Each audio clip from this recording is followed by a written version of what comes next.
Welcome to the Bare Metal CyberSea Risk Prepcast. This series helps you prepare for the exam with focused explanations and practical context. Choosing a risk treatment option is an important step, but it is only the beginning of the response process. In other words, selecting a response does not change risk.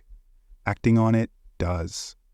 The actual change in risk exposure happens when that decision is put into action. In other words, risk remains theoretical until implementation begins.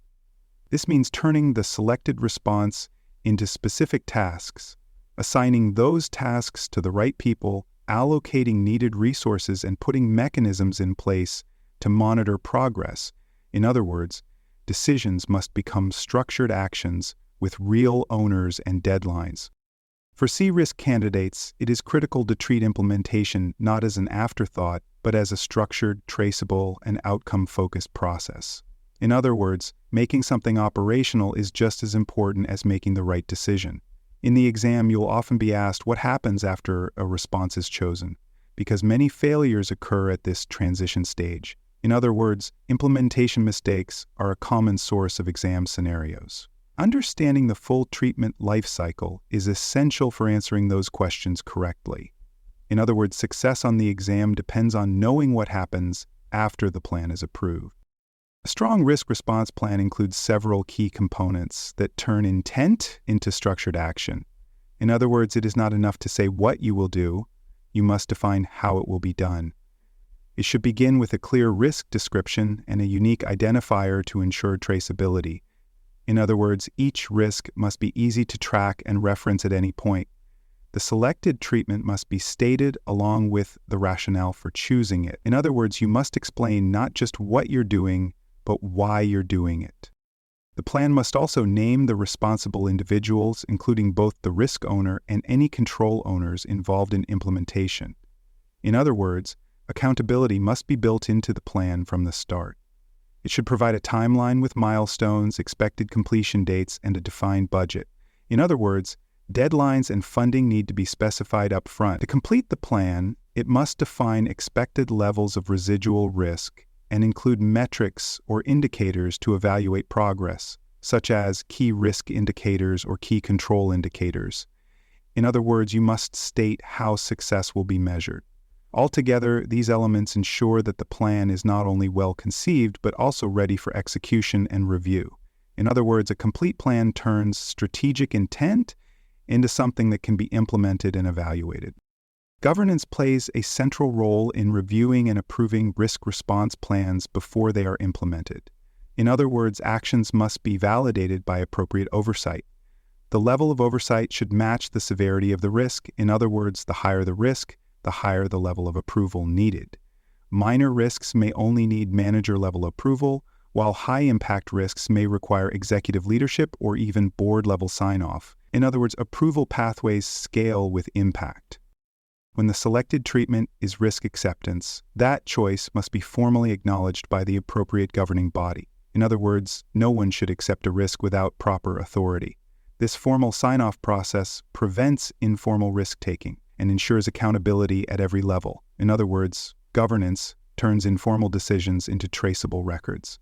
On the exam, watch for scenarios that describe missing or skipped approval. In other words, a lack of formal sign-off often signals a governance gap. A phrase like, "no formal sign-off occurred," is a strong clue that governance failed, and the correct answer will likely involve identifying that breakdown. In other words, the test may focus on approval failures, not just technical flaws. For more cyber-related content and books, please check out cyberauthor.me. Also, there are other podcasts on cybersecurity and more at baremetalcyber.com. Communicating risk response decisions is just as important as making them. In other words, a decision with no communication is a risk in itself. All stakeholders affected by the treatment must be informed of what will happen, when it will happen, and what is expected of them. In other words, people need clarity about changes that affect their roles. Communication should be tailored to the audience. In other words, not all stakeholders need the same kind of message. Technical implementers need clear instructions about systems, controls, and tasks. In other words, engineers need details about what to build or fix. Senior leaders, on the other hand, need high-level insights into business impact, alignment, and risk appetite. In other words, executives need strategic context, not technical steps. If the treatment affects user behavior or workflows, communication must also include change management and training. In other words, users need support to adapt to new processes. Keeping stakeholders in the loop reduces resistance and builds buy-in. In other words, communication smooths transitions and reduces pushback. In the exam, you may be asked who should be informed or how a message should be delivered. In other words, you may need to identify the right stakeholder communication strategy. Look for answers that consider both the content and the audience of the communication. In other words, the message and the messenger both matter. Assigning roles during implementation ensures that each part of the plan has a responsible person to carry it out. In other words, a plan without owners is unlikely to succeed. The risk owner is accountable for making sure the response plan is executed and that the level of residual risk is tracked over time. In other words, they keep the big picture moving. Control owners are the people who build, deploy, and test the specific safeguards or measures defined in the plan. In other words, they handle the technical execution of individual controls. In complex or cross-functional efforts, project managers may also be involved to coordinate timelines and resources. In other words, project managers help align moving parts across teams. Using a clear RACI model, responsible, accountable, consulted, and informed, helps avoid confusion and role overlap. In other words, clarity around who does what reduces conflict and rework. Risk exam questions often test whether you understand who should be doing what, and a mismatch in roles is a common exam trap. In other words, role errors are a frequent feature of scenario-based questions. Tracking implementation progress means more than checking whether tasks are done. It also means verifying that they are done correctly and on time. In other words, activity is not the same as effectiveness. Tools like governance platforms, risk dashboards, or even project management software can support this process. In other words, structured tools help keep things on track. Review checkpoints should be set up at each milestone to confirm progress. In other words, reviews should be scheduled and tied to deliverables. Tracking must cover both execution, what has been completed, and effectiveness, whether it is working as intended. In other words, you need to measure both effort and results. Each time a task is finished or a control is deployed, the risk register and treatment plan should be updated. In other words, documentation must reflect progress. On the exam, a statement like, "The control was marked complete but never tested," points to a failure in tracking. In other words, completed does not mean validated. The correct answer would focus on improving monitoring or validation. In other words, you must close the feedback loop. Once a risk treatment has been implemented, the risk register and all supporting documentation must be updated to reflect the new status. In other words, execution must be logged to maintain visibility. This includes reassessing the level of residual risk and documenting any new values or assumptions. In other words, you must show whether the risk changed. The register should also show the current owner of the risk and the date for the next scheduled review. In other words, it must contain forward-looking information. Additional notes should include any challenges faced during implementation, observations about control effectiveness, and lessons learned. In other words, the register becomes a knowledge base. Complete documentation ensures that auditors, board members, and regulatory reviewers can clearly understand the decisions and actions taken. In other words, documentation is your record of accountability. In exam questions, answers that emphasize version control, traceability, and completeness are often correct when documentation is part of the scenario. In other words, the exam favors answers that promote clarity and audit readiness.